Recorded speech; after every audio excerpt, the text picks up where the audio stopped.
Hello Shawn, तुम burger लेकर सीधे घर चले जाना क्योंकि गाड़ी का टायर पंचर हो गया है। बुल्ली उसे बनवा रहा है, हमें आने में थोड़ी देर हो जाएगी। लेकिन बर्गर फ्रीज में मत रखना वरना सब ठंडे हो जाएंगे। तुम्हें अपना खाना हो तो खा लेना, मेरा और बुल्ली का छोड़ देना। शॉन बोला, हाँ ठीक है बुल्ली, मैं बर्गर लेकर घर जा रहा हूँ, लेकिन ज्यादा देर मत करना वरना एक भी बर्गर बचेगा नहीं। तुम्हें पता है ना कि शॉन कितना बड़ा चटोरा है। बर्गर मेरे सामने रहेंगे तो मैं अपने आप को ज्यादा देर तक रोक नहीं पाऊंगा, समझ गया ना तुम। गुल्ली शॉन से बात कर ही रहा था कि तभी बुल्ली आ गया और कहने लगा, चलो गुल्ली काम हो गया है। शॉन का फोन है क्या?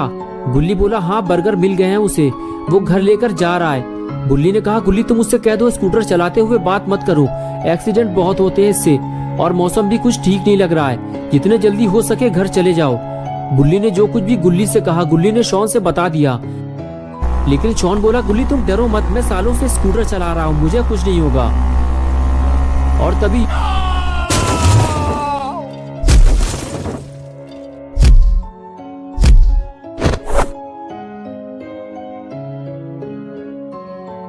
हेलो हेलो, ये क्या हुआ? शॉन का फोन अचानक से स्विच ऑफ हो गया, बैटरी चली गई होगी उसकी। चलो गुल्ली, शॉन के आने से पहले हमें घर पहुंचना होगा वरना हमारे बर्गर खतरे में पड़ जाएंगे। और फिर गुल्ली और बुल्ली दोनों अपनी गाड़ी की तरफ जाने लगे। गुल्ली बोला, मुझे लगता है बुल्ली कहीं शॉन ने अपना फोन तो नहीं गिरा दिया। बुल्ली ने कहा, हाँ हो सकता है गुल्ली, गाड़ी चलाते हुए बात करोगे तो ये तो होगा ही, मैंने मना तो किया था उससे। और इस तरह बातें करते हुए गुल्ली बुल्ली अपनी जीप लेकर वहां से चले गए। और इधर घंटों तक शॉन वहीं बेहोश पड़ा रहा और रात हो गई।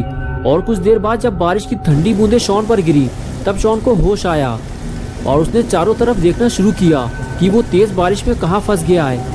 तब शॉन को याद आया कि उसका एक्सीडेंट हुआ था, लेकिन वो तो दिन में हुआ था और अब रात हो चुकी है। इसका मतलब ये है कि मुझे यहाँ पड़े हुए कई घंटे हो चुके हैं। शॉन उठकर खड़ा हुआ तो उसे पता चला कि उसके पैर में तेज दर्द हो रहा है, उसे पैर में चोट लगी है, उसे किसी को मदद के लिए बुलाना होगा।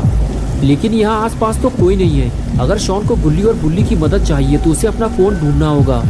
और शॉन अपना फोन ढूंढने निकल पड़ा। अरे बाप रे, यहाँ तो इतनी बड़ी बड़ी झाड़ियाँ उगी हुई हैं, यहाँ मुझे फोन मिलेगा कैसे? चारों तरफ तो जंगल है, पता नहीं मेरा फोन हाथ से छूटकर कहाँ चला गया। काश मैंने गुल्ली की बात मान ली होती तो ऐसा नहीं होता। लगता है आज की रात मुझे इस जंगल में गुजारनी होगी, वो भी अकेले। गुल्ली बुल्ली भी मेरी मदद नहीं कर पाएंगे क्योंकि उन्हें पता ही नहीं है कि मैं कहाँ हूँ। और अपना ये स्कूटर भी टेढ़ा मेढ़ा हो गया है, अब मैं घर कैसे जाऊँगा? अरे रुको रुको, तुम ही मेरी आखिरी उम्मीद हो, रुक जाओ, मेरी मदद करो, मेरा एक्सीडेंट हो गया है, मुझे घर तक छोड़ दो, मैं तुम्हें पैसे दे दूंगा, रुक जाओ। अरे यार, कोई भी मेरी मदद करने को तैयार नहीं है और अब हर वक्त दूसरों की मदद करने को तैयार रहते हैं। आज मुझे पता चला है कि ये दुनिया कितनी मतलबी है। अब मैं किसी से मदद नहीं मांगूंगा, बस बैठकर इंतजार करूंगा। मुझे यकीन है कि गुल्ली बुल्ली मुझे ढूंढने जरूर आएंगे और ये सब इस मनहूस गाड़ी की वजह से हुआ है। अगर ये यहाँ पर नहीं होती तो इस वक्त मैं घर पर बर्गर खाकर गेम खेल रहा होता। लेकिन अब कर भी क्या सकते हैं, जो होना था वो तो अब हो चुका और अब मैं और ज्यादा देर तक खड़ा नहीं रह सकता। मैं तो ऐसे डर रहा हूँ जैसे मेरे आसपास कोई डरावनी चीज मौजूद हो। अरे ये क्या है? ये तो किसी इंसान का सड़ा हुआ हाथ है, कोई गाड़ी के नीचे दबकर मर चुका है। ये जगह कुछ ठीक नहीं लग रही, मुझे यहाँ से निकल लेना चाहिए। लगता है यहाँ पर इससे पहले भी भयानक एक्सीडेंट हो चुके हैं। अच्छा हुआ मेरी जान बच गई। अब मैं गाड़ी चलाते हुए कभी फ़ोन पर बात नहीं करूँगा। लेकिन अब बारिश की वजह से मुझे ठंड लगने लगी है और अब मैं और नहीं चल सकता। मेरा दर्द भी बढ़ता जा रहा है, मुझे आराम की ज़रूरत है। लेकिन इस बारिश की वजह से मैं कहीं सुकून से बैठ भी नहीं सकता। मुझे सर छुपाने के लिए कोई जगह चाहिए, वो भी जल्दी, वरना पता नहीं मेरे साथ क्या होगा। वो सामने क्या है? इतना बड़ा घर, लगता है कोई हवेली है। अगर यहाँ कोई रहता होगा तो वो ज़रूर मेरी बात गुल्ली बुल्ली से करवा देगा। यहाँ खड़े रहकर टाइम खराब करने का कोई फ़ायदा नहीं है, मुझे नीचे जाकर देखना होगा। अगर यहाँ भी किसी ने मेरी मदद नहीं की तो शायद आज की रात मेरी आखिरी रात होगी।